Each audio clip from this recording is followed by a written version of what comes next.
Nah ini kita mungkin mencari jalan lain lagi karena kan ini bisa diterima apabila payung hukumnya bisa diterima oleh semua pihak. Nah, teman-teman di uh, peternakan atau ISPI itu cenderung bahwa namanya IBPKB itu adalah pekerjaan dia sehari-hari, jadi menjadi tusinya gitu loh, seperti tusi. Sehingga ini tidak mau untuk dilepas, tidak mau dikasih, itu prinsipnya. Nah, kita mencari jalan lagi yang kelemahan di peraturan itu adalah kelemahan yang berat, agak berat ya dok. Tapi ada sisi lain saya nggak tahu apakah undang-undang kan lebih tinggi.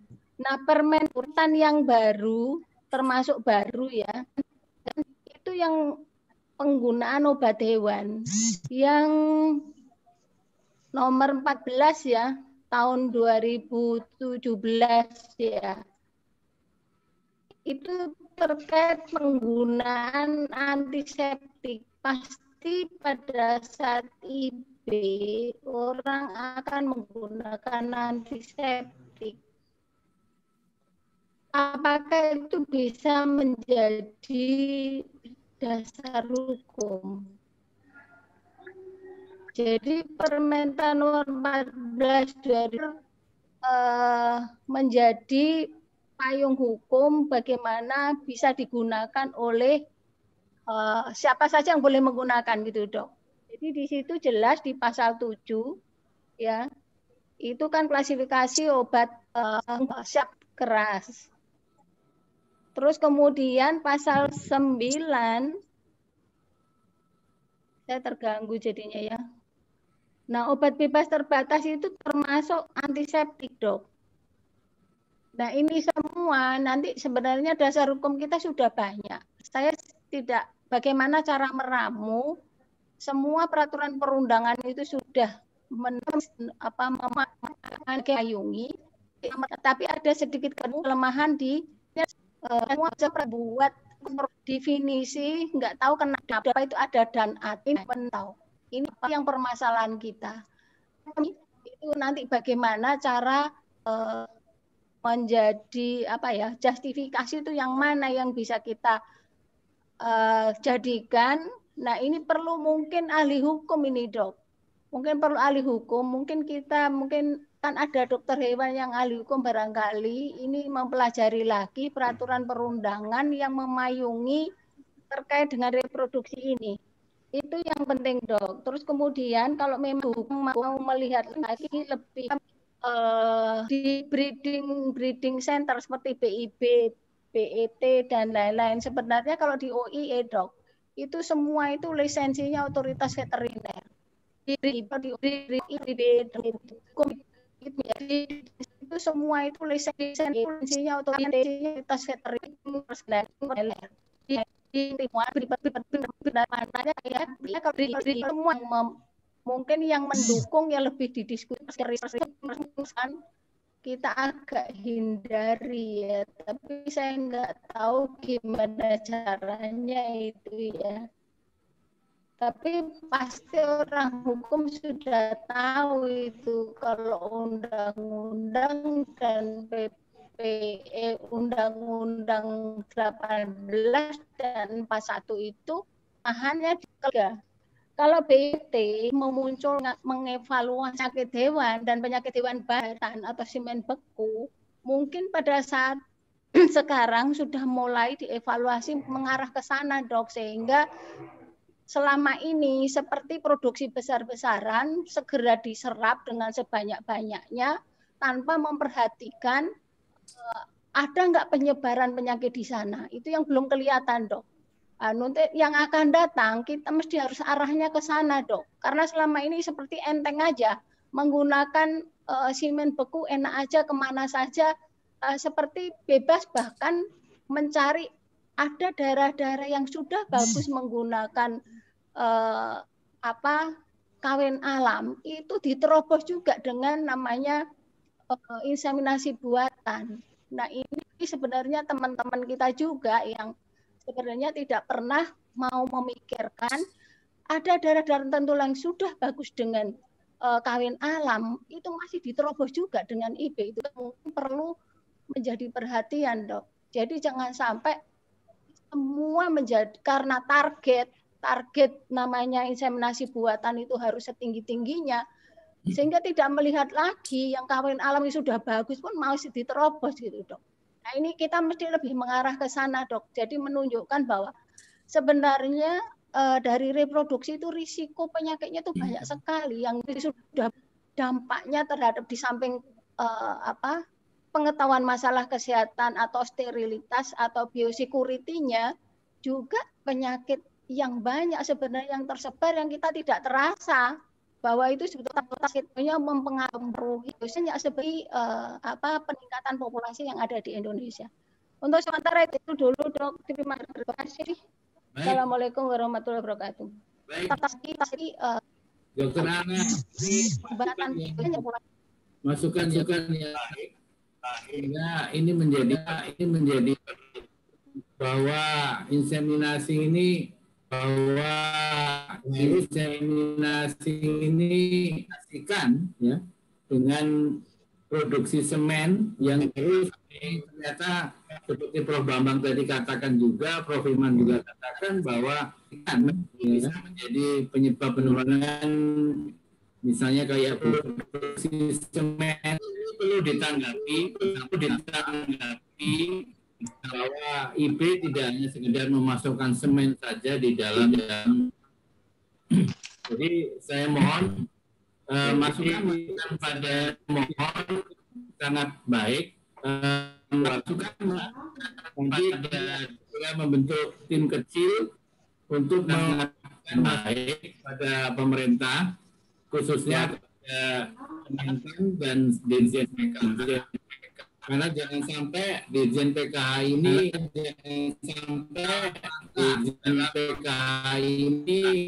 ya, ini akan memalukan bagi kita dan negara kita ini. Baik, Bapak Ibu sekalian, ini sangat baik, akan memalukan negara ini. Dari sisi PBBDHI di bidang hukum, baik, beri komentar. Iya. Terima kasih Pak Ketua. Assalamualaikum warahmatullahi wabarakatuh. Salam sejahtera untuk kita semua. Selamat malam Bapak Profesor Bambang Purwantara, Profesor Iman. Saya tambahkan satu pasal lagi, yaitu pasal 73 ayat 1 disebutkan bahwa pemerintah wajib membina dan memfasilitasi penyelenggaraan dan medik reproduksi, medik konservasi, dan forensik veteriner.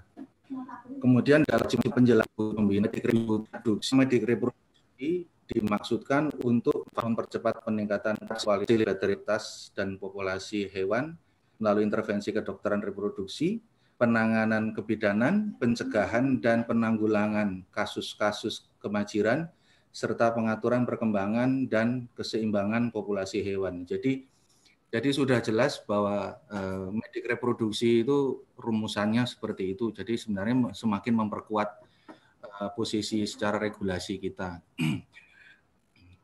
Nah, kemudian yang mau sedikit saya tambahkan tadi juga sudah disebutkan, ini terkait pelayanan. Nah, kalau sudah terkait dengan pelayanan terhadap masyarakat, itu harus ada pertanggungjawaban. Nah, kalau misalnya reproduksi ini kita lepas liar saja seperti itu, sudah terlihat banyak masalah sebenarnya. Jadi artinya bahwa terkait masalah reproduksi yang sifatnya menerapkan pada hewan, yaitu bukan lagi sebatas ilmu saja. Mungkin kalau dianggap oleh teman-teman kita yang di luar kita, termasuk sarjana biologi sekalipun, reproduksi adalah terkait ilmu, bahwa orang boleh melakukan segala tindakan terhadap hewan, itu sebenarnya tidak bisa dibenarkan. Karena di dalam aturan perdata sendiri, walaupun hewan itu bisa dimiliki, tetapi di dalam memperlakukan seekor hewan, itu diatur dalam peraturan pidana di KUHP, bahwa orang tidak boleh memperlakukan hewan dengan tidak susila. Nah, kalau sekarang memperlakukan hewan dengan tidak susila seperti tadi kejadian yang sudah bunting kemudian dilakukan IB, akhirnya terjadi hewannya menjadi rusak. Kemudian belum lagi orang melakukan PKB secara sembarangan dan sebagainya. Apakah itu tidak melanggar peraturan undang-undang yang lain lagi yang selama ini tidak pernah kita lihat bahwa itu sudah terkait susila sebenarnya. Jadi kalau menurut pandangan kita juga kita harus ada argumen lain selain secara regulasi kita sudah cukup kuat, kemudian dari secara ilmiah juga sudah kuat. Kita perlu argumentasi yang betul-betul kalau pelayanan ini harus ada pertanggungjawaban, jangan gan kemudian injeksi pindah pinggat sekarang masalah saya tidak mau tanggung jawab, nggak bisa seperti itu. Jadi ini yang dimaksudkan bahwa kalau ini sudah menyangkut pelayanan ini harus satu profesi yang melakukan. Salah satunya itu profesi itu adalah yang disumpah yaitu dokter hewan. Nah tadi yang terkait tadi yang pelayan ada hierarkial itu tadi bahwa para medik dan yang nama profesi kan dokter hewan memang betul dokter hewan kurang.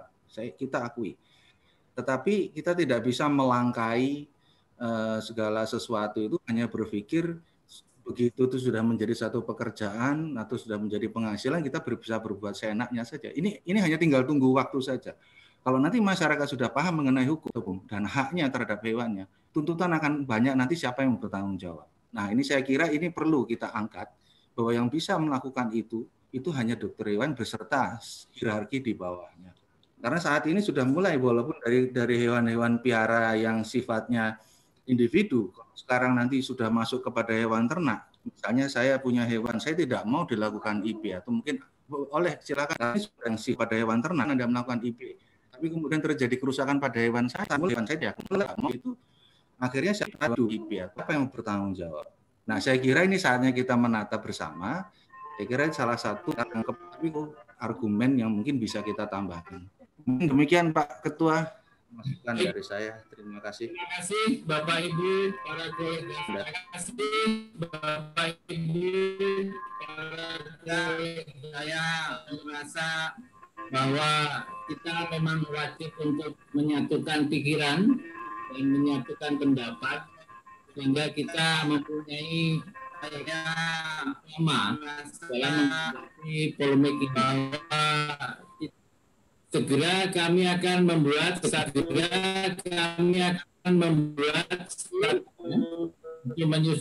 menyusun surat menanggapi apa yang terjadi polemik ini. Ya. Jadi menyusun surat memberikan satu statement menanggapi apa yang terjadi polemik ini.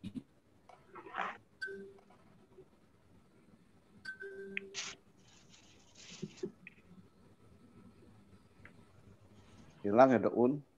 Sebentar. Kalau mau closing statement, saran untuk penyusunan surat tanggapan. Pak Ketua, itu mungkin ada Dr. Dedi Kurniawan tuh yang beliau juga aktif. Oh, baik. Aktif di New Zealand sebagai dokter hewan praktisi. Mungkin bisa memberikan tambahan. Betul. Monggo Pak, Dr. Dedi itu mungkin. Silakan Dok. Siap. Silakan Dok. Baik, terima kasih Bapak Ibu sekalian. Assalamualaikum warahmatullahi wabarakatuh.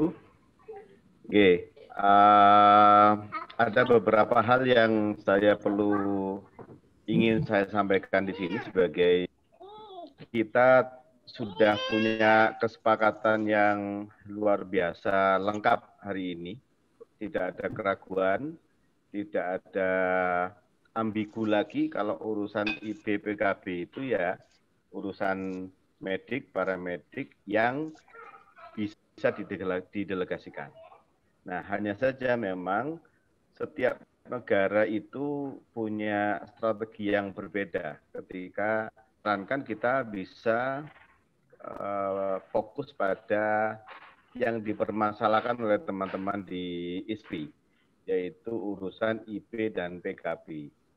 Nah, kita fokus di situ. Yang pada dasarnya semuanya ini IB PKB ini berujung pada satu hal, yaitu kepentingan. Yang jadi menarik adalah di Indonesia ini memang selama ini, karena ketika ditanya siapa yang bertanggung jawab pada kepentingan, itu tidak ada jawabannya, gitu ya, tidak ada jawabannya. Nah, justru di sini ketika Permentan nomor 3 tahun 2018 ini diumumkan, ini menjadi angin segar buat sistem ketahanan pangan di Indonesia, karena rumahnya ada sekarang. Arah harus disepakat. Kalau setiap rumah itu kan pasti ada dua hal. Ada rule-nya dan ada role-nya. Ada peraturannya dan ada siapa yang melakukannya itu. Nah, aturan ini sekarang sudah ada dan itu sebuah kabar gembira buat kita semuanya. Mulai jelas. Nah, cuma di sini saya ingin cerita saja tentang apa yang dilakukan di New Zealand. Lakukan inseminasi buatan dengan standar, dengan aturan tertentu, dengan delegasi dan supervisi. Tidak boleh melakukan apa untuk inseminasi buatan ini dan pemeriksaan kepentingan ini tidak boleh dilakukan. Dan pemeriksaan bukan secara interaksi buatan tidak boleh dilakukan mandiri. Semuanya harus dilakukan dengan supervisi. Kepentingan ini semua interaksi dilakukan masing-masing negara ini. Itu adalah penyedia straw. Karena itu menjadi bagian dari kontrol sangat mendasar terhadap inseminator, memutuskan apakah inseminatornya itu berkompeten atau tidak, apakah dia mengikuti database atau tidak, itu terhadap penyedia straw. Kalau misalnya pelaksanaan pemeriksaan kepentingan, itu pemeriksaan kepentingan sendirian mandiri tanpa ada supervisi dari klinik hewan. Semuanya harus bersumber pada klinik hewan atau lembaga pemeriksaan kepentingan yang tersertifikasi dan di situ harus ada dokter hewannya. Jadi dalam hal ini kita sepakat semuanya, urusan medik atau tidak medik, semuanya sepakat. Ini urusan medik. Hanya saja memang pendelegasian pelaku dalam di wilayah itu, Pak Ketua, yang saya ingin memberikan masukan adalah begini. Saya menyarankan bahwa apa yang kita omongkan ini perlu dipublikasi dalam bentuk mengarahkan opini kepada bicarakan ini bahwa urusan IB-PKB ini sesuatu yang krusial, bahwa IB-PKB ini bisa berisiko macam-macam, bahwa IB-PKB ini perlu ditata dengan benar, perlu ada supervisi dari orang yang berkompeten segala macam. Ini perlu disampaikan ke publik, perlu dilakukan ke publik. Nah, bentuknya bisa bermacam-macam kita lakukan. Karena nantinya begini, kalau kita bisa menciptakan, menokohkan dokter hewan yang bicara masalah ini di publik, tidak bicara masalah teknisnya ya, tapi bicara bagaimana efeknya, bagaimana resikonya, kemudian bagaimana mencegah supaya nggak ada masalah, bagaimana membandingkan urusan ini dengan di negara yang lain, nanti akan bisa mengarahkan opini supaya secara tidak langsung kita bisa melakukan pengarahan yang jelas kepada masyarakat, termasuk kepada pengambil kebijakan. Dan ini memang sebaiknya dilakukan oleh PDHI yang melakukannya. Kalau menciptakan dokumen saintifik, dokumen ilmiah dari surat permintaan pengkajian tidak harus Pak Ketum, tapi bisa juga dari yang kita amati di masyarakat kita. Toh teman-teman ISPI ketika menyampaikan surat itu juga berawal bukan dari dokumen resmi, tapi berawal dari pengamatan terhadap adanya kegaduhan versi ISPI, gitu ya, sehingga PDAI pun juga saya pikir yang lebih elegan, lebih saintifik dengan cara mengarahkan opini. Salah satunya menciptakan berbagai macam webinar seputar ini sehingga mengarahkan opininya supaya orang itu paham kalau ini urusan medik, gitu.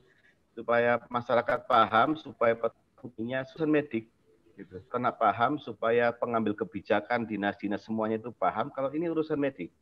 Nah, ini saya pikir jauh lebih powerful nantinya. Jadi saya pikir begitu. Mungkin salah satu dari tim kecilnya itu juga perlu diberikan tugas untuk meng-create event, menciptakan opini publik. Saya pikir seperti itu. Terima kasih Pak Ketum. Dok, boleh nggak nanya Dok? Kalau di luar negeri itu, latar belakang pendidikan dan latar belakang pendidikan medisinan untuk praktek mandiri untuk para medik itu. Nah, maksud saya, sementara petugas IB, PKB kita itu kan latar belakang pendidikan yang nggak karu-karuan. Dia boleh praktek mandiri. Nah, maksud saya, sebaiknya itu harus dibedakan yang bisa praktek mandiri dan yang dia memang punya induk di unit pelayanan kesehatan hewan seperti yang disampaikan Dok tadi, misalnya di puskesmas, di klinik, di segala macam ya yang punya perizinan. Nah, tapi ini yang mandiri ini harusnya harus dibedakan. Kalau bisa diberikan contoh Dok. Sejauh yang saya pahami, Dok, di luar negeri tidak ada praktek paramedis veteriner mandiri. Nah, itu dia. Setiap pelayanan publik itu harus tersertifikasi dan itu hanya boleh dilakukan oleh kompetensi tertinggi. Kalau urusan pelayanan praktek paramedik mandiri itu tidak ada di negara-negara yang lain, di negara maju ya tidak ada. Tidak boleh orang melakukan pelayanan paramedik mandiri. Mereka harus ada supervisinya seorang dokter hewan. Baik. Jadi mereka harus bergabung dengan lembaga yang ada dokter hewannya. Mohon maaf Dok, ini sebenarnya menjadi pertanyaan saya udah lama Dok. Soalnya kok ini pertanyaan saya udah lama Dok. Sekarang kita bebas banget. Saya setuju Dokter Dedi ya, saya tambahkan itu tergantung luar negerinya mana untuk jadi rujukan. Ya, tapi kita sepakat di Jepang itu peternak memang bisa ngibe sendiri, tapi tetap di bawah yang namanya nosai. Nah itu adalah dokter hewan yang ada di sana. Gitu. Jadi memang prinsipnya medik itu tetap harus dokter hewan. Nah masalah teknis manajemennya itu diatur masing-masing kan begitu. Nah di negeri ini yang jadi masalah itu kan sebenarnya di dokter hewan visinya sudah sama. Tadi di para medik juga sama. Tapi ada ya orang-orang yang tidak punya kewenangan pengen mempunyai kewenangan yang sama. Ya, sudah pas menurut saya. Ya, maka saya setuju dengan Dr. Dedi tadi harus ada opini yang cuman masalahnya kalau sudah angel tuturannya itu kan jadi memang harus lebih intens. Yang adalah ranah diskusikan itu Tapi kan PP 03 kita memberikan ini kesempatan untuk praktek mandiri dong. Jadi itu pun tidak ada strata dong. Hanya berdasarkan sertifikat doang ya. Betul. Jadi begini dok, saya menyarankan begini. Harus di bawah tim kecil itu memang perlu diarahkan untuk menciptakan, meng-create event untuk menciptakan opini. Tim menciptakan, meng-create event, menciptakan opini, enggak seperti yang disarankan Pak Bambang tadi, kita malah kita mengasorake, karena kita tidak ngajari, tapi kita menciptakan opini secara dia kan langsung jeduk, sakit gitu. Emang enggak, kayak mau salju. Oke, karena konteksnya permentan ini kan konteksnya pelayanan publik ya. Jadi ketika kita bicara pelayanan publik itu ya harus ada penanggung jawab. Kalau bicara masalah ngibé sapi-sapinya sendiri, ngobati sapi-sapinya sendiri ya tidak ada masalah. Tapi ketika kita bicara pelayanan publik, sejauh yang saya pahami di luar negeri itu tidak ada pelayanan paramedik mandiri. Semuanya harus punya penanggung jawab seorang dokter hewan. Terima kasih. Bina penanggung jawab. Ya. Mohon izin nih, mohon izin. Silakan. Ya. Ya, Assalamualaikum. Ya, jadi memang Permentan 03 itu semangatnya mendorong layanan mandiri. Tapi bukan bermakna hanya paramedik, tetapi layanan peternakan dan kesehatan hewan mandiri ya sebagai komplementer layanan dari pemerintah gitu lah. Nah, oleh karena itu di sini ditempatkan medik sebagai penyelia yang mempunyai otoritas dan paramedik sebagai pembantunya gitu loh, Kang. Ya. Nah, kami selalu mensosialisasikan begini. Pakat, Dok. Tidak ada paramedik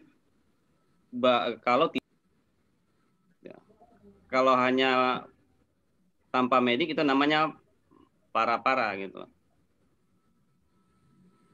Atau pera-pera. Ya, Dokter Teddy ya. Pera-pera. Jadi ya memang ini poinnya adalah memang layanan publik. Ya, jadi ketika membahas ini kita memang harus bebaskan dari petugas dinas yang pemerintah gitu lah, Kak. Nah, kemudian kami lihat untuk di Indonesia saya lihat poin pertama bagaimana kita menjamin menghadirkan layanan yang kontinu kepada peternak, itu poin utama. Nah, perkara kedua, bersatu lebih baik daripada bercerai. Benar nggak? Ya, kemudian kami melihat belum tentu pemisahan yang sangat jelas itu akan menjamin layanan di tingkat lapangan akan continue. Oleh karena itu, titik temu mana yang menjamin layanan akan tetap berjalan di lapangan, sehingga peternak betul-betul merasakan kehadiran kita bersama. Tidak hanya sekedar tarik-menarik wilayah gitu kan. Nah, kemudian kalau kami lihat juga dari beberapa hal yang dikemukakan dalam teman-teman kita di ISPI, salah satunya adalah dasar hukum mengenai IB itu ada termasuk dalam butir kegiatan pengawas bibit ternak misalnya. Di dalam butir kegiatan medik malah lebih banyak lagi mengenai IB dan PKB dan semuanya. Paramedik juga, Dok. Ya, IB dan paramedik, butir-butir kegiatannya. Karena dua-duanya saya dulu ikut membidani lahirnya poin-poin itu. Terutama teman-teman dari BT Cipelang. Jadi kalau dari pendekatan butir kegiatan permentan fungsional Vietnam itu tidak semata-mata itu menjadikan dia pindah bahwa itu menjadi okupasi sana. Jadi sekali lagi yang perlu kita pikirkan berada di mana profesi itu yang menyebabkan layanan itu akan continue dan senantiasa mudah diakses oleh peternak itu. Kami rasa itu, Pak. Terima kasih. Mohon maaf. Assalamualaikum warahmatullahi wabarakatuh. Boleh saya tambahkan juga ya, Pak? Pak, mumpung belum jauh. Terkait ini, Dok, nanti sarannya ya. Kan yang mau dibahas itu kan yang cipta karya nih. latar belakang masuk jalan. Nah, tapi untuk petugas baru, Dok. Jadi yang baru setelah peraturan itu keluar itu menggunakan yang baru itu berbahan pendidikannya gitu. Kalau itu bisa sampai selesai, maksudnya sampai dia kesehatan hewan pendidik diputihkan semua, dia bisa terus. Itu petugas-petugas yang baru itu mengikuti pendidikan yang baru yang menggunakan dasar pendidikan yang kesehatan hewan itu, Dok. Terus berikutnya PR kita adalah bagaimana kita mengintervensi di lembaga pendidikan. Kita intervensi di lembaga supaya mengeluarkan jurusan yang terkait dengan mana kita intervensi sehingga di sana itu sebetulnya dibutuhkan. Nah, selama ini mungkin belum terlalu menukik ke sana sehingga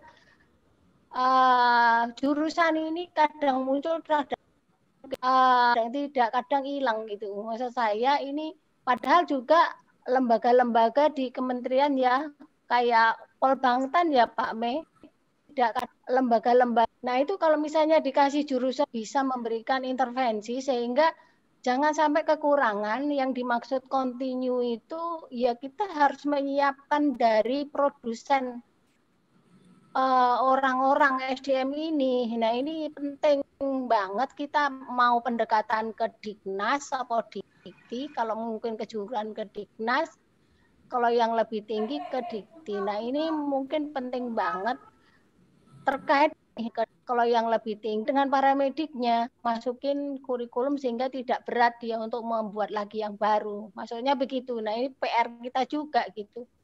Supaya benar-benar nanti kontinuitas terjamin. Jangan sampai karena alasan sekarang kan nggak ada, jadi apapun bisa gitu. Nah nantinya nggak boleh jadi begitu. Terus kemudian kita kan sudah pengalaman dari seperti guru, peningkatnya ilmu pengetahuan dan iptek itu harus mengikuti sehingga ratanya dinaikkan. Pada saat awal memang berat, tapi akhirnya juga berjalan. Termasuk dosen juga kan, yang tadinya satu bisa terus nggak bisa. Termasuk, dan ini kan sebetulnya diawali memang dengan kekurangan ya. Ya. Oke, baik. Soal konkret Pak Ketum. Terima kasih. Ini ada yang Dr. Devi Kusmira.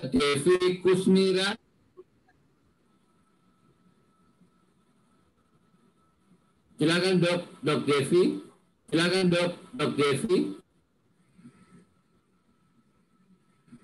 Oke, saya lanjut. Belum ada respon.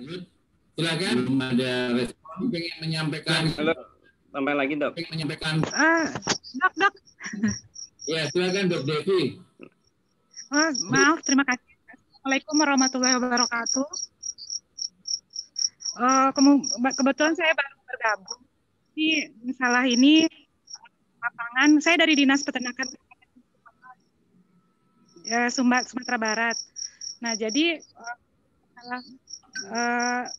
dari ISPI ini sendiri sebenarnya kalau kita balik kewenangan jelas kewenangan dari dokter hewan gitu. Medis veteriner. Jadi medik reproduksi itu udah jelas sekali bahwa inseminasi buatan itu adalah kewenangan kita. Nah, sebenarnya ketika kita baca SKKNI, sebenarnya banyak kerja yang harus dikerjakan oleh teman-teman kita di ISPI.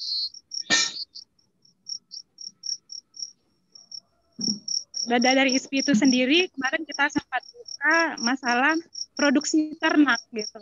Nah, produksi ternak ini sebenarnya kalau di tingkat produksi ternak ini telah berjalan dengan baik, masalah inseminasi buatan mungkin repeat breeder-nya berkurang, berkurang. Nah, masalah-masalah yang berkaitan dengan reproduksi ketika produksi ternak ini dijalankan dengan baik, otomatis tidak akan terjadi gitu. Jadi kita nggak perlu ngotot-ngototan dalam masalah kewenangan siapa lagi gitu. Nah, juga di sini masalah di lapangan. Sebenarnya kalau kita lihat di sini para medik veteriner memang kita kekurangan awalnya, sehingga diisi memang oleh teman-teman banyak diambil alih dari SMK Snagma yang latar belakangnya memang ada peternakan di situ. Nah, juga dari teman-teman yang berlatar belakang, kalau nggak salah dulu kalau SMA itu dengan jurusan IPA. Sehingga itu yang kita latih untuk melaksanakan inseminasi buatan gitu. Nah, begitu akumulasi 4 juta dosis. Gitu. Begitu Undang-Undang 18 terbit, dengan Permentan 03 itu dipersyaratkan SMK dengan jurusan kesehatan S1. Nah, jadi masalah itu yang terjadi di lapangan saat ini. Sehingga teman-teman di jajaran kesehatan hewan sulit untuk mengeksekusi Permentan 03 sebagai paramedis, inseminasi PKB dan paramedis ATR gitu. Jadi masalah-masalah ini yang perlu kita pikirkan bersama. Mungkin itu saja Dok masukannya gitu. Baik, terima kasih Dr. Devi. Karena permasalahan ini tiap daerah memang jadi kita memang harus mempunyai kearifan. Kira-kira permasalahan bisa diatasi oleh daerah.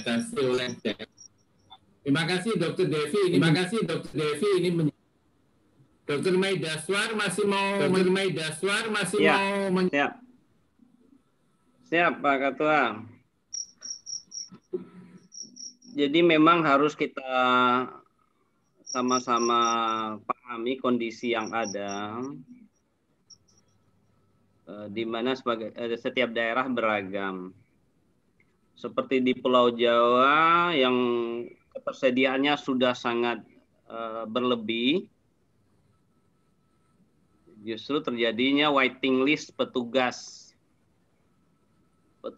yang dia sudah pelatihan dengan swadaya,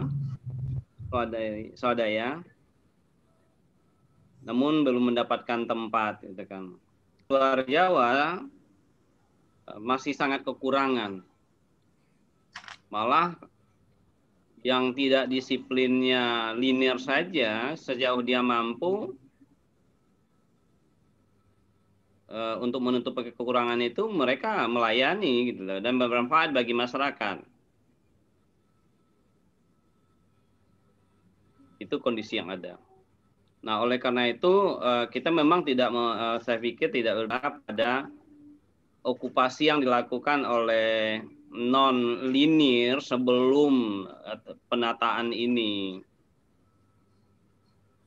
Karena terbukti mereka telah memberikan solusi berkembangnya IB di Indonesia gitu kan.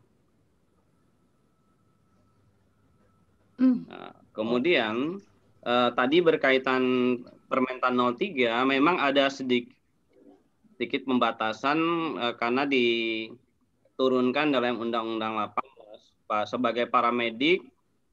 Persyaratannya adalah linear SMK Kesehatan Hewan. Kesehatan hewan, diploman kesehatan hewan, yang sehingga membatasi yang dulu agak lebih non-linear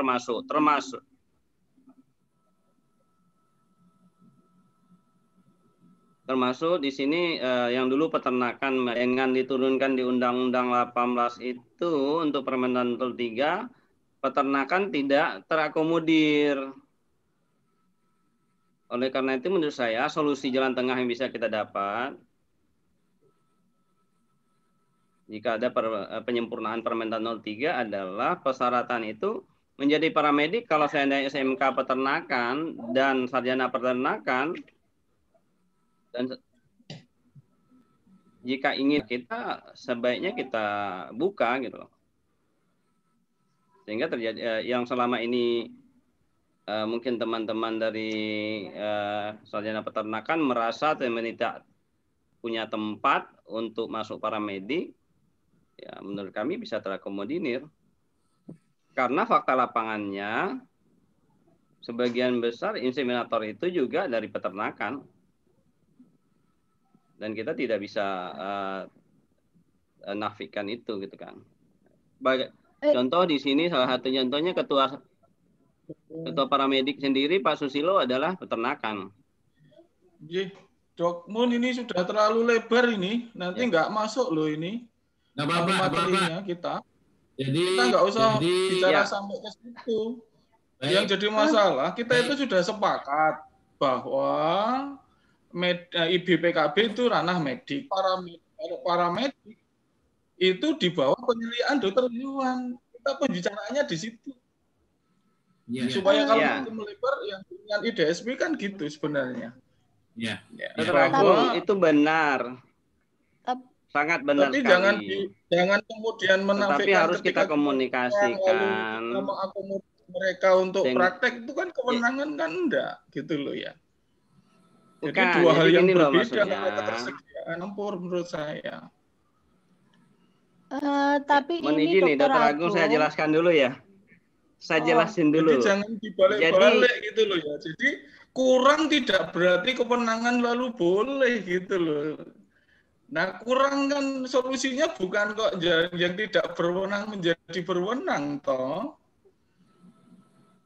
Kurang ditambah, jangan yang kurang kok yang tidak berwenang jadi berwenang itu kan tidak boleh. Jadi Pak Munawaro. Mohon izin nih Dr. Agung nih, mohon izin nih. Ini salah ini kayaknya. Ya ini jadinya kan jadi seakan-akan karena kurang melebar Pak Daswar. Iya. Enggak bisa itu, enggak boleh. Saya kira Pak Daswar melebar sekali. Pak Dok Mun, saya kira ini kita sudah paham betul urgensinya ya dari diskusi yang pertama sampai akhir tadi, Bu, sebaik mungkin supaya bisa menguatkan apa yang di Permentan nomor 3 itu tadi. Nah sebelum meramu itu kan kita akan mengadakan pertemuan tanggal 23 ya Dok ya dengan ISPI. Saya juga minta kepada Bapak Ibu di ADRT ini untuk nanti hadir ya Prof. Bambang, Prof. Imam dan yang lain-lain. Di tanggal 23 ada pertemuan lagi sebagai anggota ADRT. Insya Allah Pak Ketua. Terima kasih Prof. Bambang. Jadi saya kira itu sudah fokus kok Pak Imam. Terima kasih. Dok, masalahnya ini kan kita dikejar yang cipta karya ini Dok masalahnya. Kemudian ini rencana mau revisi Permentan 03 Dok. Jadi kita harus cari solusi. Seperti ini Dok. Maksudnya begini, supaya kita di tengah mengakomodir, maksudnya begini, yang sudah berizin saat ini itu terus masih berjalan sampai dia selesai. Tapi begitu orang mau izin baru setelah permen atau peraturan keluar, itu sudah menggunakan peraturan yang baru sehingga orang-orang yang sekarang lama ini boleh masih berjalan gitu loh Dok. Jadi tidak terlalu mempermasalahkan ini kan yang masalahnya orang nggak bisa praktek gitu loh Dok. Nah maksudnya ini harus cari solusi yang itu maksud saya begitu. Betul konkret. Jadi konkret. Jadi kolega sekalian, inti dari permasalahannya adalah masalah adanya mencabut Permentan. Nah, hari ini kami mengundang Bapak Ibu kan untuk segera membuat masukan memberikan tanggapan ya kepada apa kemudian adanya undang-undang kita kerjain, maka mohon dan para kolega yang ikut menyusun RPP, kami segera masukan apabila diperlukan dan saya memperkuat ya profesi yang jelas sepakat bahwa apa yang namanya pelayanan kesehatan, definisinya apa itu adalah tanggung jawab dokter hewan. Namun dalam pelaksanaannya dokter hewan bisa menjadi penyelia. Nah, di situ di Permendan 03 sudah dijelaskan yang menjadi penyelia adalah orang yang mempunyai pendidikan D3 kesehatan. Nah, itu sudah jelas di situ. Yang ini harus diperkuat. Artinya seorang melakukan praktek itu boleh asal dia mempunyai penyelia dokter hewan. Ini yang kita sepakati kan. Kemudian masukan dari Prof. Bambang, dari Prof. Iman dan sebagainya itu menjadi penguat kita yang akan kita susun menjadi sebuah argumentasi yang perlu disampaikan kepada Menteri Pertanian, CC Direktur Jenderal PKA. Ini akan kita buat segera. Saya mohon nanti masukan dari Amervi, dari Adervi, dan dari semua kolega untuk bisa duduk bersama menyampaikan sebuah ataupun nah, kami dari PPK tetap berjuang melalui lembaga PBB menghadapi apa yang diinginkan oleh kemudian masukan dari Dr. Dedi tadi berkaitan bagaimana dalam waktu dekat membuat satu kesempatan webinar yaitu mengenai IB dan PKB adalah masalah medis. Nah, ini akan kita buat segera. Nanti kami mohon para profesor yang berkecimpung di bidang reproduksi berkenan untuk menjadi narasumber. Mungkin seminar ini bisa kita lakukan 2-3 kali dengan mengundang segala aspek daripada dinas, kemudian daripada praktisi, pengambil kebijakan. Kita sendiri memahami bahwa di daerah-daerah itu kebetulan kan tidak semua kepala dinas ini pemangku hewan. Bahkan namanya pun, dinasnya pun sekarang bermacam-macam. Nah, ini saya membaca sekarang yang dari Kalimantan, dari Jawa Timur. Permasalahannya memang sangat kompleks. Namun ini harus pikirkan bersama-sama. Ini masalah ya. Kita tetap harus ya. Dan kita harus apa yang menjadi hak. Kami juga dari PBPPHI kasih dengan direktur Kementerian Pendidikan yang berkurikulum yang dipakai di fakultas tidak terjadi tumpang tindih. Nah, kami juga berharap para dokter hewan makan ini pun juga harus membatasi mahasiswa fakultas atau mana yang siswa fakultas peternakan atau mana jadi duplikasi di dalam pendidikan fakultas peternakan. Ini seperti kata awal tadi, ujung-ujungnya sebenarnya di fakultas peternakan dan mereka menyusun kurikulum di fakultas peternakan dan mereka menyusun kurikulum yang hal ini yang menyebabkan merasa peternakan juga belajar.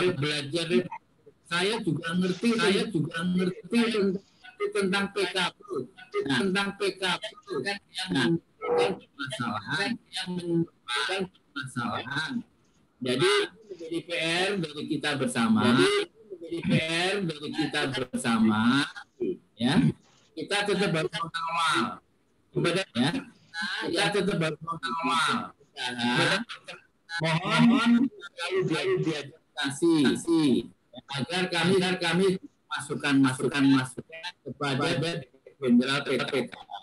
Ya. Saya sudah bisa Pak Dudi. Saya Pak Dirjen PDHI, beliau tidak berkenan. Silakan Bapak koordinasi dengan ISN. Baru nanti menghadapi, silakan selesai antara ISN dan PDHI, kemudian dari diskusinya baru menghadapi Dirjen. Nah, kami saja ketua kalau mereka kita tinggal 20 jam 14. Oleh karena kita dokter untuk memberi kepada kami ya untuk bisa Adervi mendampingi kami dalam melakukan diskusi sehingga kita tidak hanya apa tadi tidak perlu tentang ngasorake. Ya, berharap Pak Ketua, suaranya jelek Pak Ketua. Iya, ini memang lebih dekat. Baik, jadi para keluarga itu para keluarga sudah jam ini kita diskusi. Dokmun, kita pastikan aja misalnya nanti seminar webinarnya itu kami siaplah AMRV nanti saya sama Dokter Dedi untuk ngadain minggu depan apa gimana? Ya, Dokter Dedi itu masanya banyak tuh. Ya nanti AMRV Dok aku. Nanti AMRV di SPI itu Bu Ana sudah seperti biasa. Siap. Nanti saya sama Dedi. Baik Bapak Ibu sekalian. Nanti saya sama Dokter Dedi nanti yang Bapak Ibu sekalian siapkan materi. Dokter nih, Pak Ketua, mohon izin sedikit. Tadi ada perlu diklarifikasi sedikit biar nggak mau nih. Jadi intinya yang tadi saya maksudkan bukan membiaskan. Dalam Permentan 03 untuk menjadi paramedik itu syaratnya tidak termasuk peternakan. Nah, di sini sebenarnya salah satu yang diinikan teman-teman, bagaimana kalau kami masuk gitu loh sebagai paramedik gitu loh kan. Bukan menjadi penyelia seperti dokter hewan. Nah, kenapa? Seolah-olah Permentan 03 ini tidak memberi tempat kepada sahabat kita gitu loh. Ini yang sebenarnya bisa nggak diakomodir gitu kan. Karena paramedik itu sekarang udah paramedik kesehatan hewan, paramedik inseminator, paramedik PKB, paramedik ATR, itu dalam Permentan itu. Ya, para sarjana peternakan itu mau menjadi paramedis gitu dok?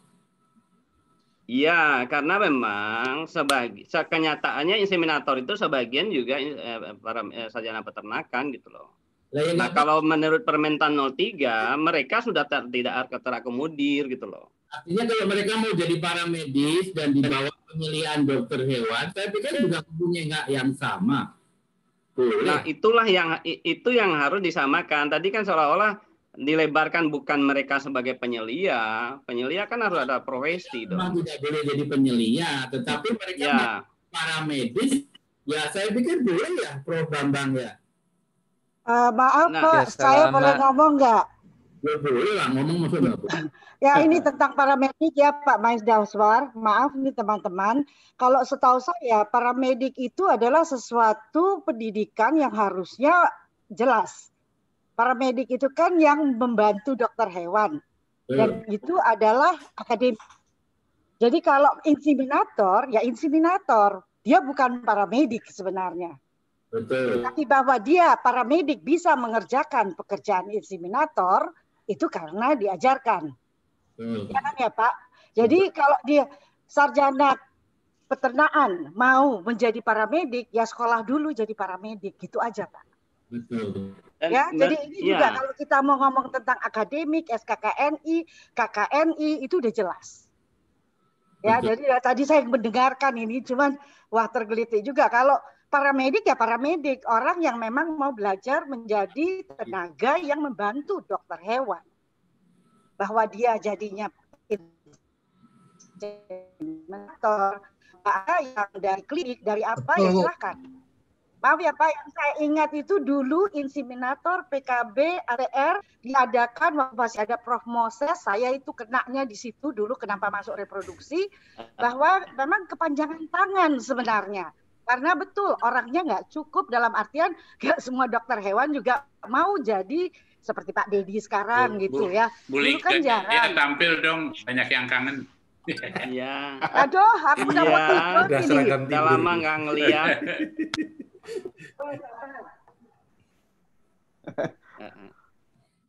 Baik, terima kasih Dr. Ligaya. Jadi ini semakin jelas ya apa yang dilakukan Dr.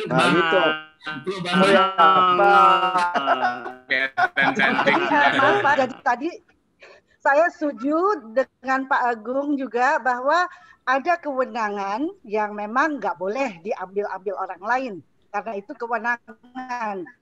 Jadi saya juga selalu bilang, seseorang yang bisa mengerjakan sesuatu yang kebetulan bisa, tapi bukan berarti dia boleh menjadi dokter hewan, kan Pak? Nah ini yang kita juga seharusnya kasih tahu sama yang muda-muda ini. Ya, jadi saya ini gregetan kadang-kadang kami udah ngajarin betul gitu. Kok keluarnya jadinya ya beginilah kondisi yang dibicarakan sekarang. Karena saya dapat mandat waktu itu ngajarin paramedik ya veteriner yang Pak Maidaswar udah ujuk-ujuk kasih itu peraturan tentang paramedik, dan ingat sekali di situ dijelaskan paramedik adalah seseorang yang membantu tugas dokter hewan. Jelas gak bisa mandiri-mandirian itu karena di bawah penyeliaan dokter hewan seperti yang terjadi katakan di luar negeri ya memang begitu. Jadi tadi yang saya lihat itu Bapak Ibu ya banyak yang kaitannya dengan apa bilangnya sivil ya, jadi hal yang terkait dengan kerjaan. Nah silakan negara yang harus mengatur kan, tapi kalau kewenangan udah jelas itu. Kewenangan medik nggak bisa dikasih non medik. Sekolah dulu aja jadi dokter hewan, nggak apa-apa kan? Nggak apa-apa, boleh. Jadi dokter hewan, jadi paramedik dulu. Permasalahannya Dok Ligaya. Sedikit Pak Ketua. Dok Ligaya. Ngapa Mbak Ana?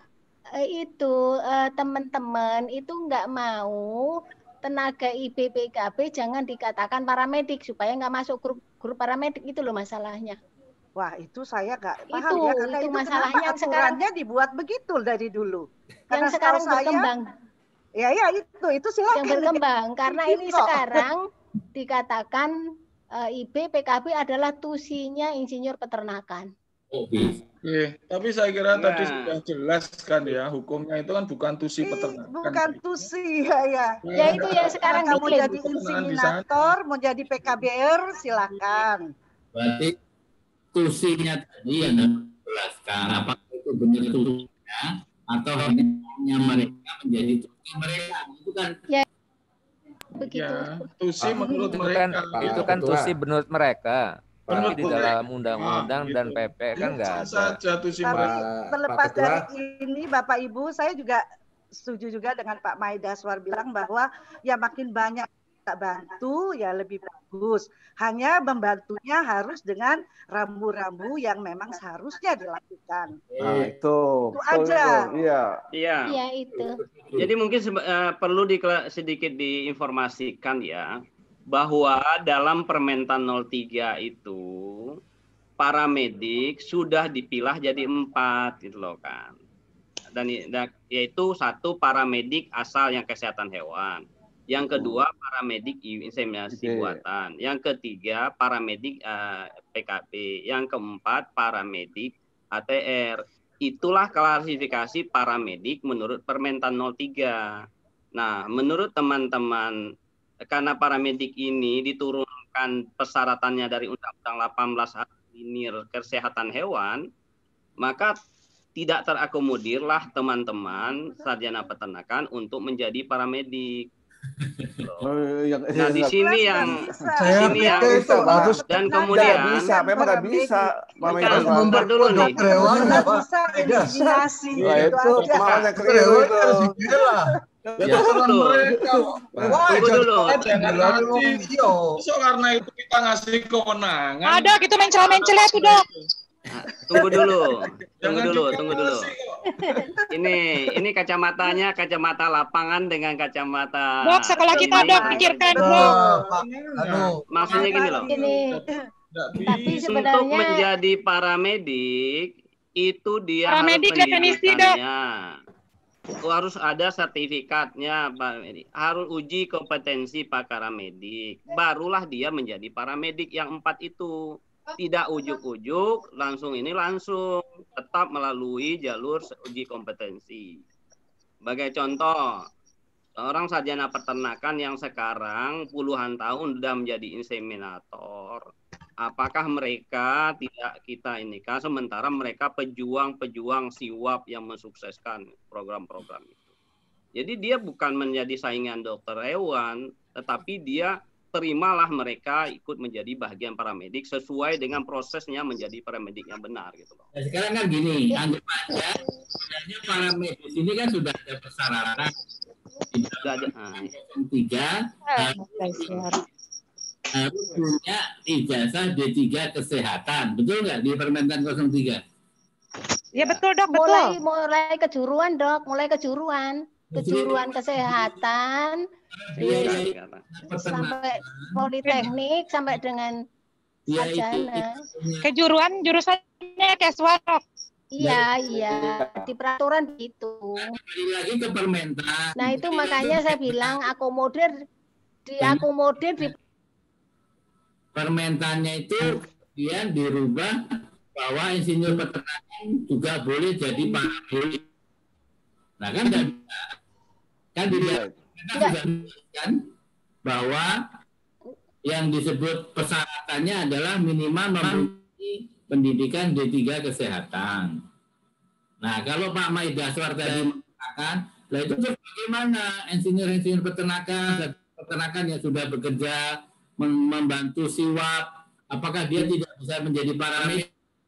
Nah, saya pikir kalau itu bisa pakai upaya yang namanya portofolio bahwa dia punya pengalaman menjadi inseminator. Nah itu kan saya pikir boleh. Tetapi kalau sekarang ada sarjana peternakan, kemudian dia melamar menjadi paramedik IB, PKB, apa ini yang kita terima? Nah ini menjadi permasalahan kita bersama. Monggo. Itu harus ada prosesnya, Dok. Yang tadi. Tidak ujuk-ujuk jadi itu, Dok. Dia harus ikut pendidikan paramediknya. Harus ikut uji kompetensi paramediknya, harus mengajukan perizinan satu pintu, udah dapat surat izin pelayanan paramedik. Tapi tidak ada pelayanan paramedik itu terpisah di bawah penyediaan tanggung jawabnya mediknya. Jadi bayangan kita dengan Permentan itu adalah gugus layanan di suatu daerah seperti Poskeswan Mandiri, ada dokternya dan ada paramediknya. Tidak menjadi paramedik itu pelayanan terpisah gitu loh. Ya artinya jadi kan paramedik itu apakah sarjana peternakan bisa paramedik itu kan? Itu melalui proses yang di persyaratan paramedik. Mungkin begini Pak Ketua, yang dimaksud Dr. Maidaswar itu sebenarnya awal mulanya seseorang itu bukan seorang yang berlatar belakang pendidikan kesehatan hewan. Ya. Tapi kemudian mereka oleh pemerintah itu diuptake, kemudian mereka diberi pelatihan yang disebut pendidikan. Ya. Pendidikan yang namanya adalah pendidikan paramedik. Tapi sebutannya menjadi paramedik. Tapi kita tidak tahu berapa lama. Apakah hanya pelatihan atau 2 pendidikan, minggu kita juga tidak tahu. Nah, itu kan menjadi pertanyaan lain lagi ya. Karena sebenarnya begini, kalau terkait pendidikan, seharusnya pendidikan yang dikelola oleh kementerian lain harus patuh pada Undang-Undang Nomor 12 Tahun 2012 dan turunannya itu sudah diatur di dalam Kementerian Pendidikan. Itu sudah ada. Jadi kalau memang itu mau dilakukan semacam itu ya rekan-rekan kita yang di luar pendidikan kesehatan hewan ini ya sudah kita tambahan saja 1 tahun sekolah yang kemudian diakui oleh Kementerian Pendidikan, karena bagaimanapun rejim pendidikan itu harus patuh pada Kementerian Pendidikan Tinggi. Itu Undang-Undang 12 2012 dan Undang-Undang 20 2003 mengatakan demikian. Jadi artinya siapapun latar belakangnya, kalau misalnya mereka pun SD sebelumnya, dia adalah SD, SMP, SMA atau SNAKMA atau apapun namanya, kalau mereka sudah mendapat pendidikan itu, ya sudah, itu ibaratnya bukan pemutihan, tapi sekolah 1 tahun lagi untuk mendapatkan sertifikat itu tadi, kemudian diangkatlah mereka menjadi paramedik. Itu cara yang benar seperti itu. Seperti menteri-menteri yang di bidang kesehatan, saya juga bertanya di bidang kesehatan. Apalagi sekarang di kesehatan, wajib D3 minim, tidak bisa lagi, itu sudah diatur semuanya. Nah, ini loh, persoalan yang dari sejak dulu Pak Ketua, yang sejak dulu saya katakan, kita tuh problem di pengaturan kita yang tidak komprehensif. Undang-Undang 18, tadi Pak Irfansyah juga mengatakan antara definisi dengan, bukan hanya satu saja, masih banyak, itu nanti bisa saya uraikan satu persatu. Definisi sama. Memang ruwet, kita membuat ruwet diri kita sendiri, makanya kita urai satu persatu, monggo. Sekarang masalah medik veteriner ini, masalah IB, ATR, dan PKB ini kita selesaikan dulu. Bersamaan dengan kita menyelesaikan peraturan perundang. Kalau saya seperti itu, silakan. Iya. Saya setuju, Dr. Suli. Jadi memang terkait dengan isu sekarang ini kan masalah IB dan PKB. Itu yang muncul di dalam ISPI. Kemudian kalau terkait dengan paramedik, nah itu adalah kaitannya dengan masalah pendidikan. Jadi mohon juga artinya kementerian yang lain, kalau terkait masalah pendidikan ya harus mengacu kepada Undang-Undang Pendidikan. Apa yang tadi disampaikan Dr. Suli itu betul sekali. Jadi kalau misalnya kemudian ada kementerian yang lain mendefinisikan tentang masalah pendidikan, itu adalah bertentangan dengan Undang-Undang Kependidikan, nah itu ya menyalahi. Dan itu bisa disu itu. Apa nih, Pak? Kak, itu. Saya konkret Dok, biar gak kelamaan nih.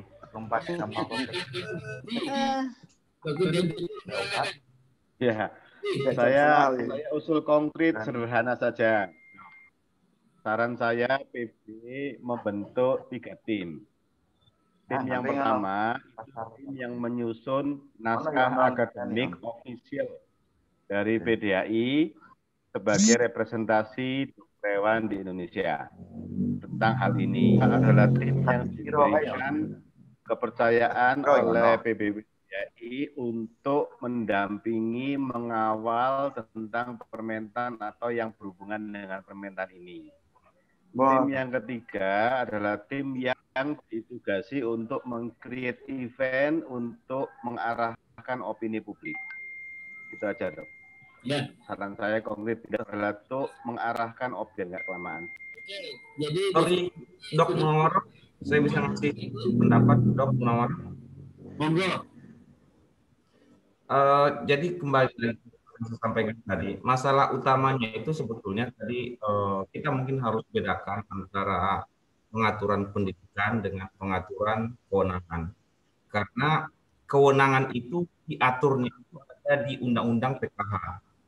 Pendidikan itu diaturnya terkait dengan pendidikan. Jadi artinya begitu lulus dari pendidikan, maka dia berlakulah yang namanya dia diatur oleh Undang-Undang PKH, Undang-Undang 18. Nah, di sini harus kita bedakan nih. Begitu dia lulus punya kewenangan apa? Lah yang diatur dalam Undang-Undang 18. Nah, kembali lagi seperti yang saya sampaikan tadi itu. Masalah utamanya itu adalah ada definisi. Di situ ada kata dan atau. Karena ada kata atau di sini itu menjadi problem. Itulah kelemahan kita sekarang. Jadi inilah yang tidak bisa diterima oleh sebuah hukum kita, biro hukum kita. Itu artinya bagi mereka karena sudah ada kata atau itu tidak bisa tidak bisa lagi argumen apapun yang kita berikan itu tidak bisa masuk. Karena di situ ada kata atau.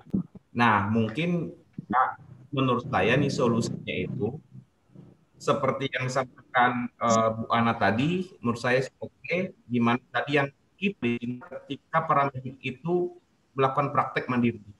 Di sini mandirinya itu bukan mandiri 100% loh ya, tapi tetap di bawah penilaian dokter hewan tetap. Itu yang saya maksud mandiri, sesuai dengan Permentan 03. Kemudian yang kedua, itu adalah terkait dengan apa lagi ya? Lupa tadi saya. Nah, kemudian berikutnya ini adalah ketika dulu menyusun Permentan ini, muncul sebetulnya dari teman-teman ISPI itu adalah argumen saya kan mendapat pendidikan produktif, sehingga saya bisa, mereka bilang. Ya, kalau pada saat itu kita sampaikan harus dibedakan antara merasa dan bisa begitu.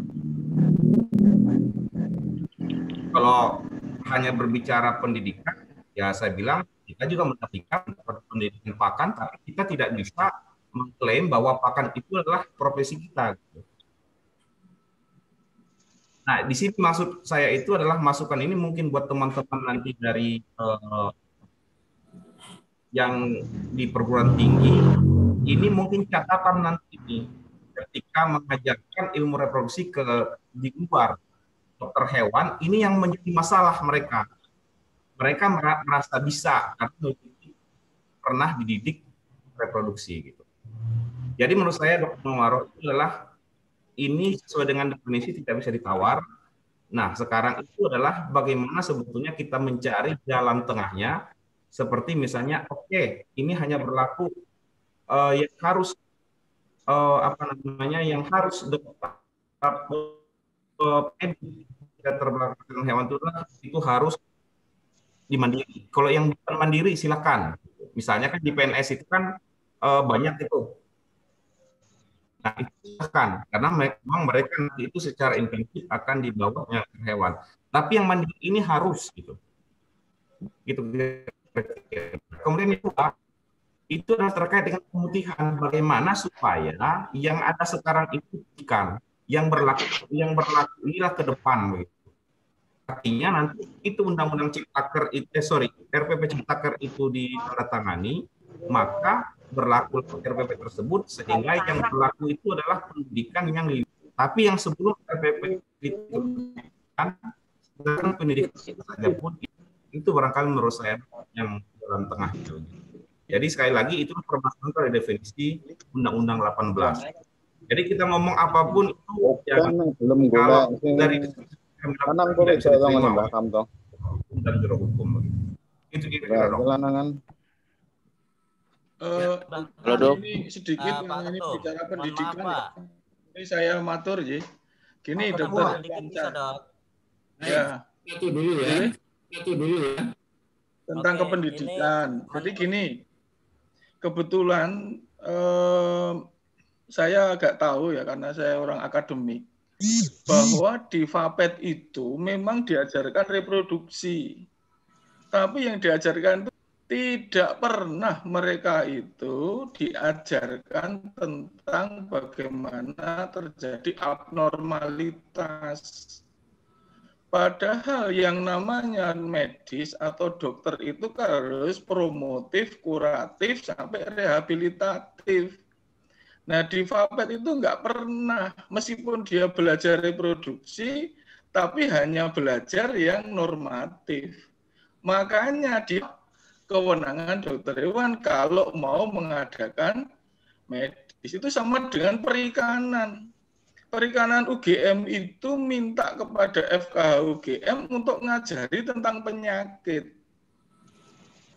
Karena sekarang di perikanan itu banyak yang dilakukan oleh dokter hewan yang dulu oleh perikanan. Kenapa? Karena memang mereka secara tidak pernah ada. Jadi kalau teman-teman ISPI mengatakan bahwa saya kan belajar itu, iya itu belajar seperti makanya di luar negeri kata Prof. Bambang itu masuknya animal science, itu masuknya di MIPA. Karena itu animal science, bukan tentang medis. Mungkin itu yang perlu saya klarifikasi. Jadi masuknya MIPA kalau animal. Itu yang saya klarifikasi dari sisi akademis. Nah, begitu tambahan saya. Ya, baik. Jadi klarifikasinya ke ISPI, Dok Agung. Kalau kita mah paham gitu. Tapi teman-teman ISWI seperti itu. Karena sekitar 4 tahun lalu, makanya ini kan kita menyamakan visi kita menghadiri kongres ISPI yang saat itu menyusun terkait dengan perjalanan peternakan. Disitulah muncul awal mula mereka mendiskusikan bahwa IB, PKB, ATR itu adalah kewenangan SPT. Karena mereka alasannya itu mendapatkan pendidikan terkait reproduksi di perguruan tinggi saat itu di Gorontalo. Saat itu saya hadir. Gitu. Nah, kalau mau klarifikasi teman-teman karena tahu klarifikasi ke mahasiswa perguruan tinggi kita begitu kira-kira. Iya, setuju saya. Ini kan hanya kita menyamakan persepsi di antara kita. Kalau ada orang peternakan bilang begitu, ya kita menjawabnya seperti ini kan gitu. Masukkan, Dok. Jangan ikut di dalam polanya mereka. Dok Agung, berarti semua perguruan tinggi sama? Sama, Bu. Sama. Ya sudah, kalau sama takutnya Enggak sama. Mbak Ana, ini hadir semua nih ya para bukan Pak Surya Agung memberikan kurikulum yang takutnya di ada yang beda, dia lebih Fapet Unpad beda. Iya beda, tapi mereka dapat kebidanan. Iya, tapi mereka dapat kebidanan, Pak. Medisnya itu tidak bisa disamakan sebagai kewenangan dokter gitu. Iya betul Pak, Kan tapi mereka itulah juga- makanya tadi yang saya sampaikan bahwa Itu loh yang perlu kita. jadi antara fakultas peternakan sendiri kan berbeda-beda. Nah, tapi ada yang merasa bahwa mereka juga mengikuti materi-materi yang dokter hewan dapat.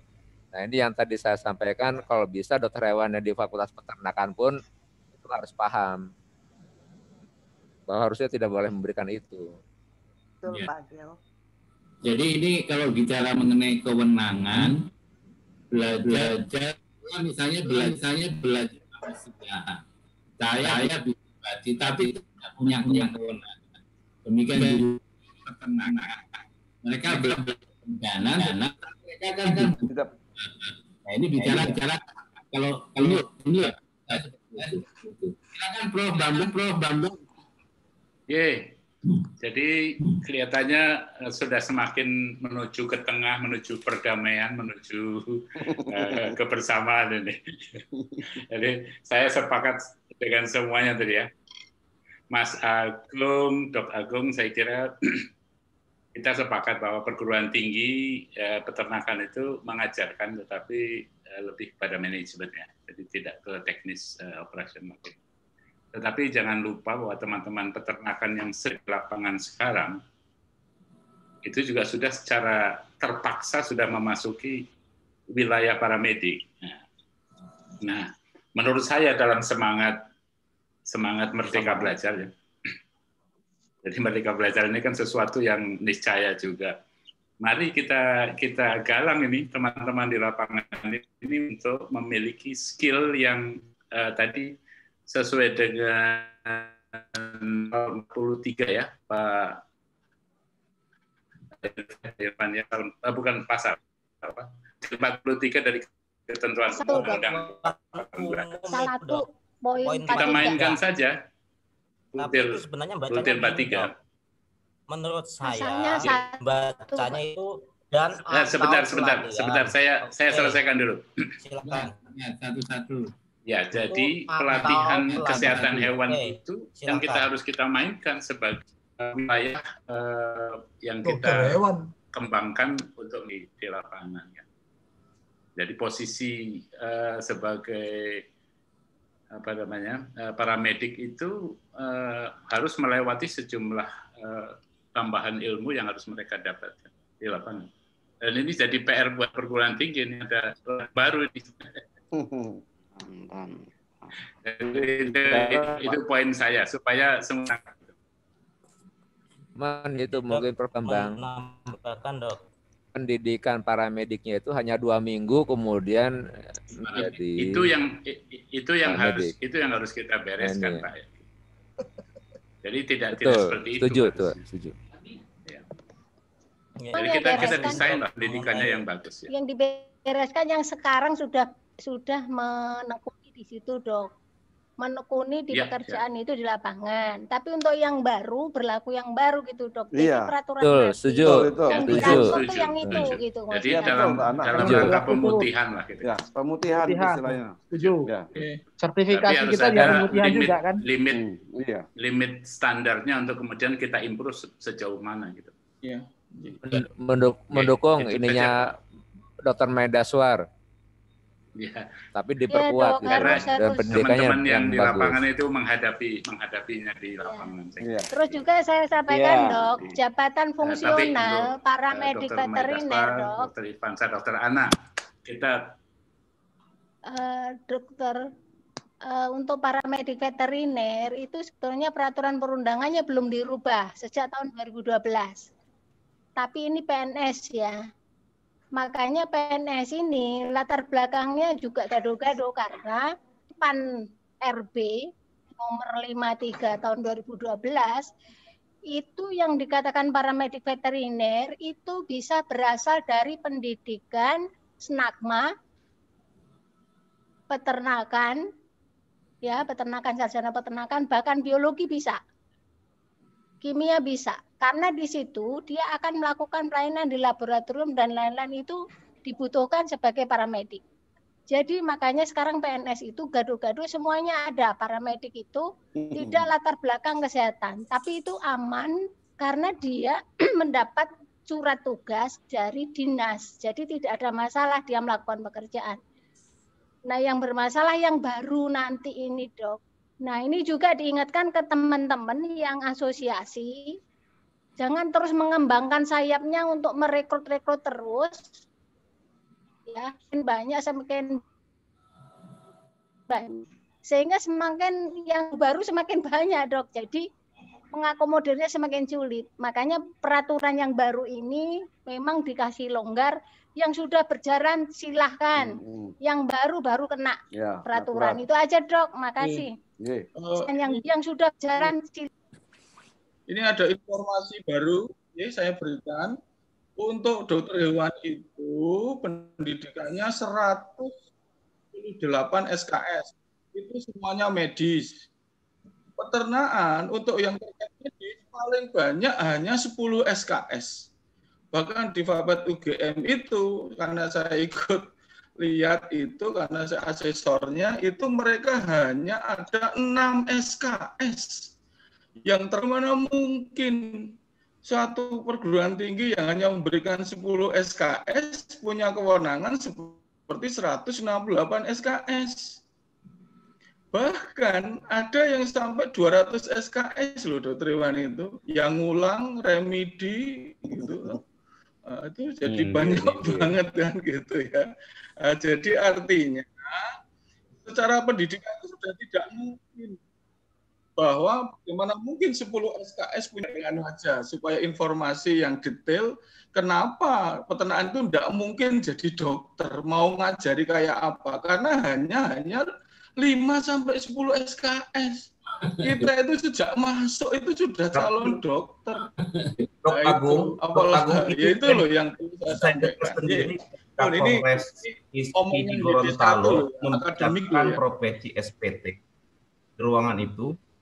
Mereka mengatakan profesi inseminator PKB atau itulah profesi SPT karena mendapatkan atas dasar yang terserang tadi, yang 6 SKS tadi gitu.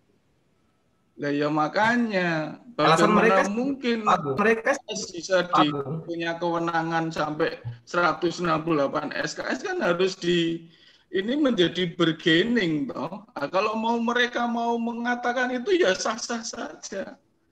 Wong itu urusan ini itu loh, justifikasi itu juga. Pak Ketua, mungkin tambahan lagi Pak Ketua. Ini menjadi masukan bagi kita semua untuk berbuat ke depan. Pertama, di tingkat pendidikan atau di perguruan tinggi, perlu di antara FKH dan Fapet membicarakan secara agar digariskan yang betul sesuai apa yang kita inginkan. Kalau itu para medik adalah kesehatan hewan semua, mari kita bangun kebijakan yang mencetak para medik yang cukup untuk kebutuhan di negeri ini.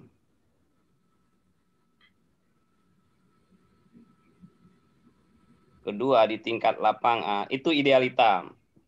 Realita lapangan harus kita dekati. Bagaimana kondisi existing sekarang, kita tetap harus berjalan dan tanpa banyak gesekan di tingkat lapangan, tanpa membuat garis demarkasi yang tegas, yang bisa berakibat, yang mengakibatkan akan ada yang mengurus nanti di tingkat lapangan. Sebagai contoh, apabila mulai saat ini diterapkan para medik yang itu adalah hanya sarjana kesehatan hewan dan ini saja, orangnya kami temukan sangat terbatas di lapangan.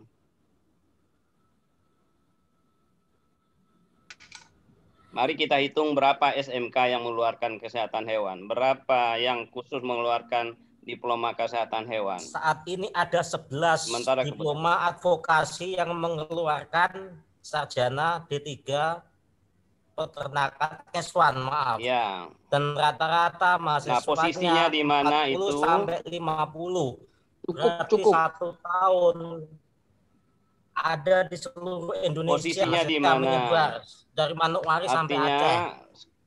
Sebagai contoh, waktu siwap kita cari itu hampir tidak bisa menutupi kebutuhan kita. Dan kita telah alokasikan anggaran yang cukup dan jumlah ini untuk merekrut itu. Dan tidak semuanya terjun ke dunia itu. Nah, ini barangkali 4 tahun siwap membuktikan itu, bahwa kami kekurangan orang untuk pencapaian IB 4 juta setahun. Oke, jadi begini Dok Maidot. Jadi begini Dok Maidot.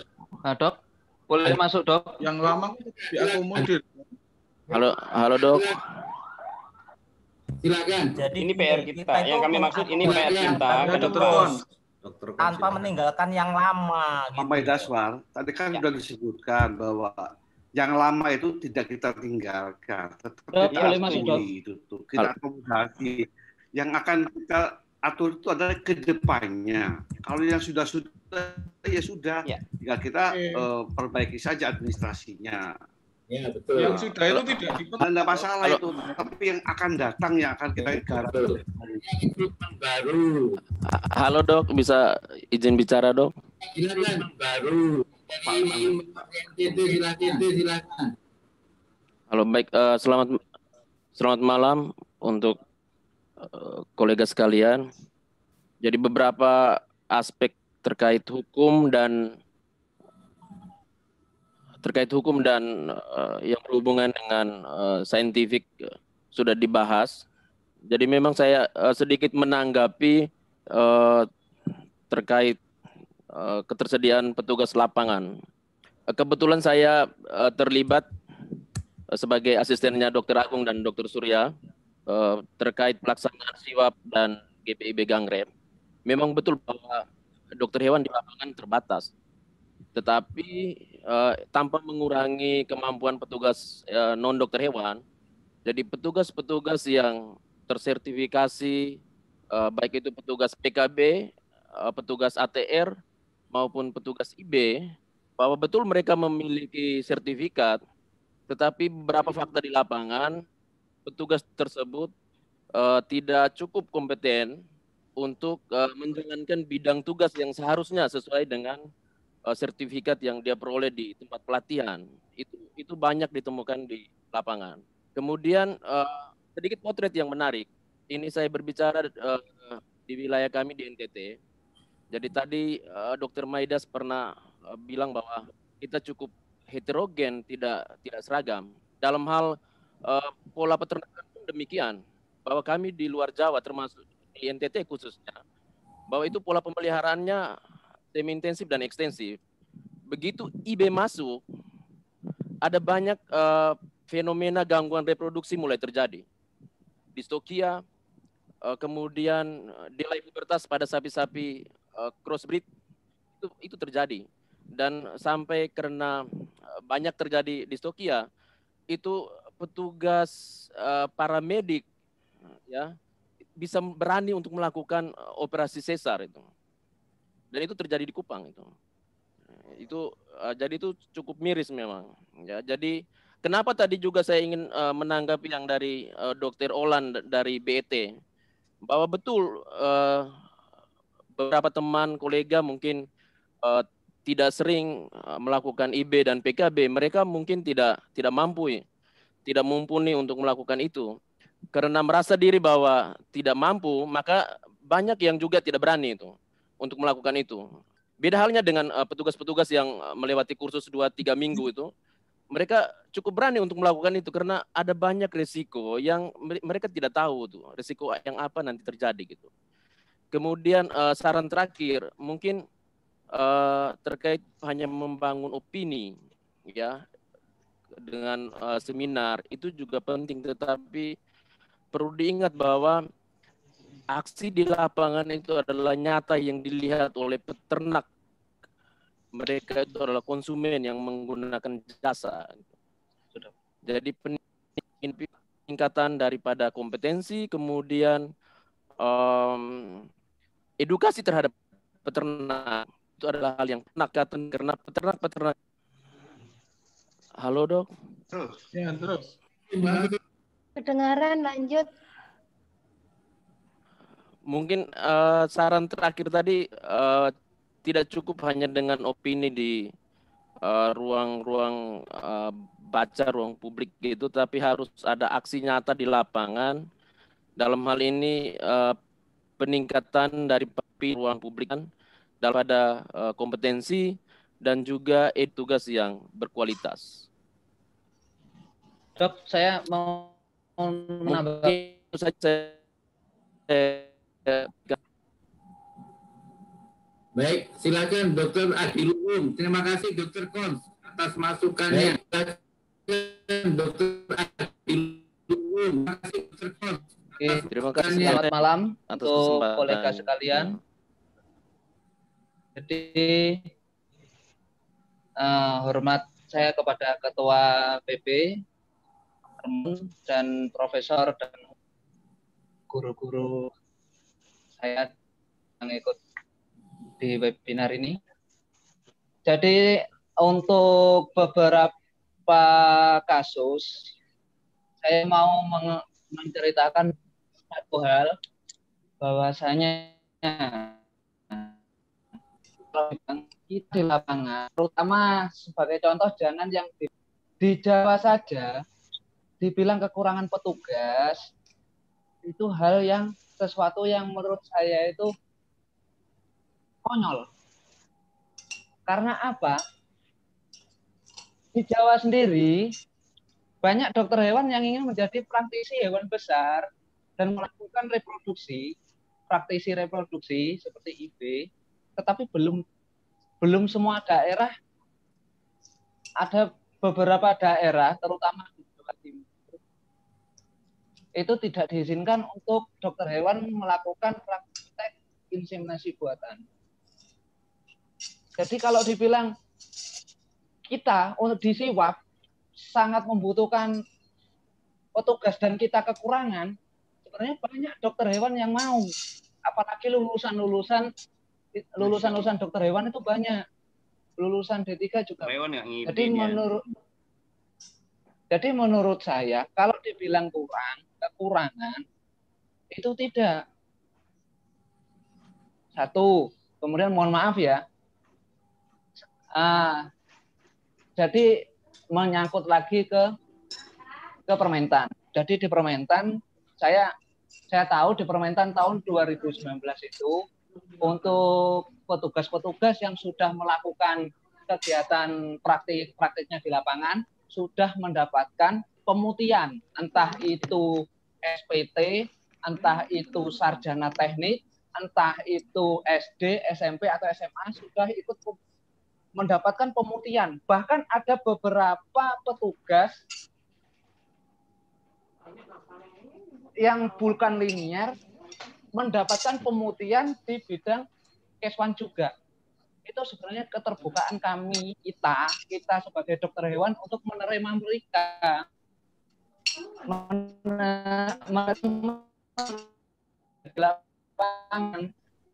Sebelumnya saya belum mengenalkan diri, saya dari Jember.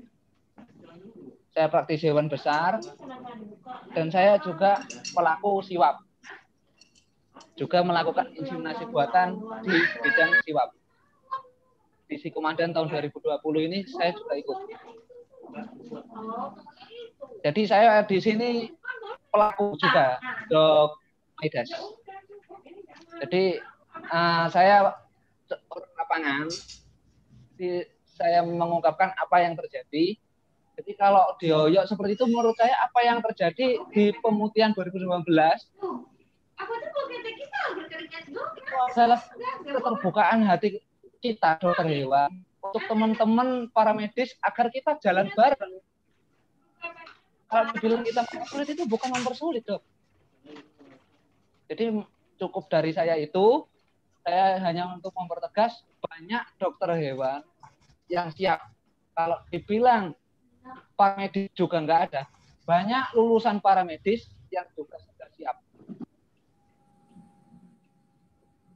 Baik, terima kasih Dokter Adi Luhut memberi gambaran di lapangan.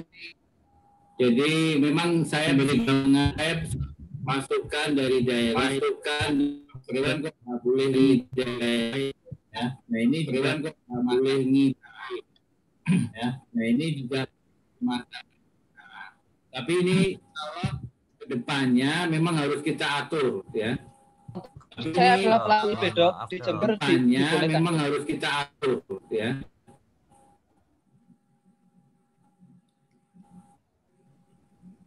Lagi di Jember juga untuk dokter hewan ber-SIP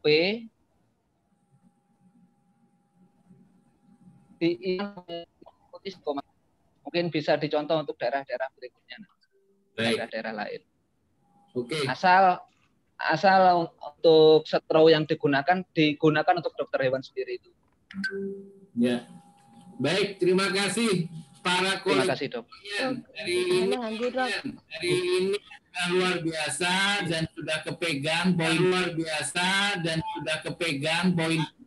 Saya ucapkan terima kasih kepada para kolega semua.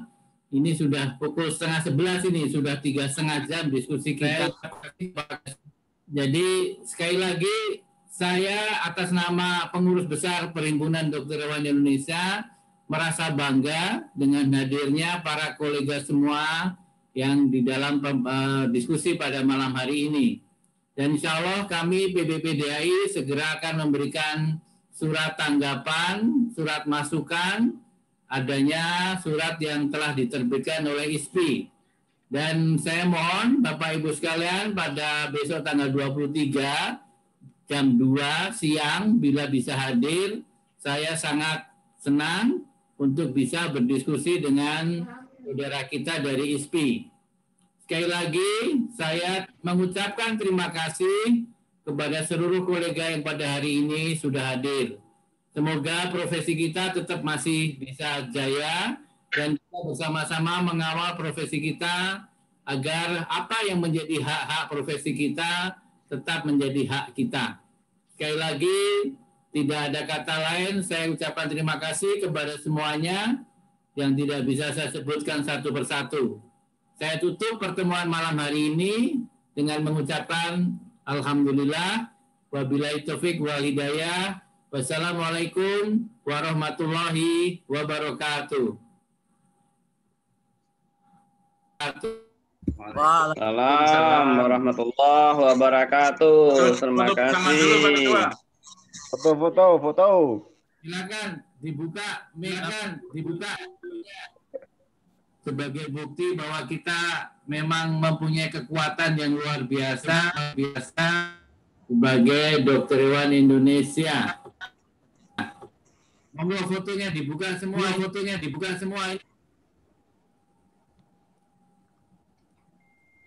Baik, saya foto layar pertama ya, Satu, dua, tiga. Layar kedua, tolong dibuka. Layar kedua, tolong dibuka. 1, 2, 3. Baik. Terima kasih. Selamat istirahat. Veteriner.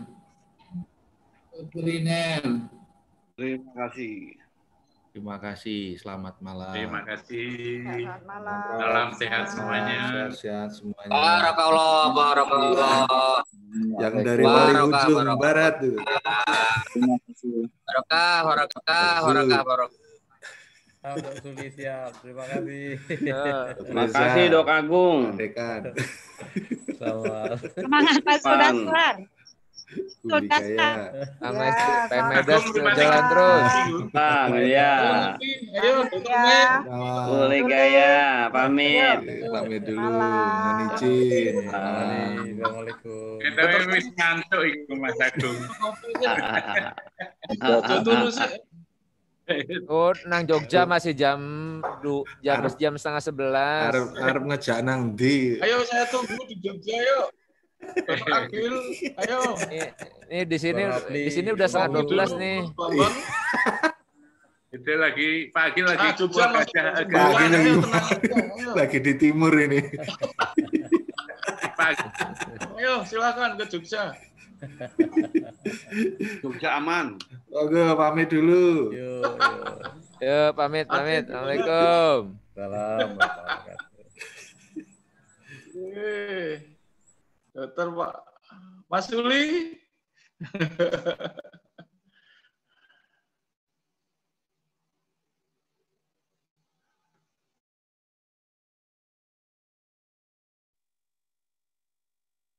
Dokter Rejo.